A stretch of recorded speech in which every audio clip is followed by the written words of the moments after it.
What is up, everybody? RandomRandomMan here, aka RRM, bringing you another rapid movie review, aka RMR, and it is for Saturday Night. Now, the plot of this biographical dramedy follows the night of the 1975 premiere of NBC's titular late-night live sketch comedy variety show, later known as Saturday Night Live. Leading this film is Gabriel LaBelle as Lorne Michaels, the creator of Saturday Night. After impressing as the lead of 2022's The Fabelmans, I think that LaBelle is excellent here as well, playing someone who clearly has a lot of passion for this show that he is behind and is trying to do everything in his power to keep the cast and crew together before the network threatens to pull the plug, and just seems like a likable everyman you want to root for. There is quite an entertaining ensemble supporting LaBelle here, and there are almost too many names to list off in this less than 5-minute review. So just to name a few, there's also Rachel Sennett as Michaels' wife Rosie, Corey Michael Smith as Chevy Chase, Dylan O'Brien as Dan Aykroyd, Matt Wood as John Belushi, Lamar Morris as Garrett Morris, no relation, Cooper Hoffman as Dick Ebersol, Willem Dafoe as David Tebbutt, J.K. Simmons as Milton Berle, and Matthew Rhys as the host of that premiere, George Carlin.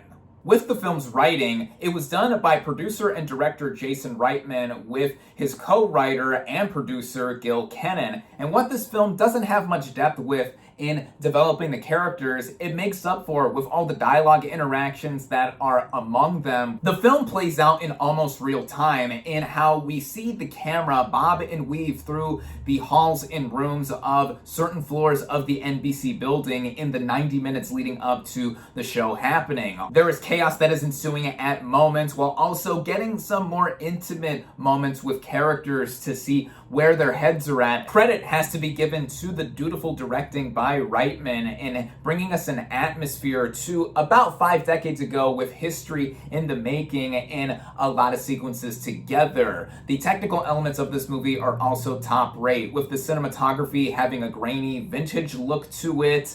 There's also the way it is cut together with the editing, cutting back and forth to different shots, and also just having it all played together in just about real time, as I've mentioned. The original score was composed by John Baptiste, who also shows up here in character as Billy Preston, the band leader for the show, and it has a very drummy, jazzy feel that keeps up a lot of the tension and the pace going. Running well at about an hour and 45 minutes, the total duration of the movie is basically a lead-in or prelude to how we have seen one of the longest running shows in American television come to be. The film basically is a journey is the destination kind of picture, and one could also quibble at a couple of conveniences for the sake of the plot coming together. I mean, I don't think this movie is totally historically accurate anyway, but the spirit of the show is brimming through the veins of this movie regardless, and I think that anyone who is a fan of SNL will easily get into this. Even if you're not a fan of SNL or haven't seen it at all, I think that there is more than enough in here to get into it as a narrative, with lots of laughs that it carries, darkly funny ones, I should say, akin to the show's trademark sense of humor, and getting a taste of how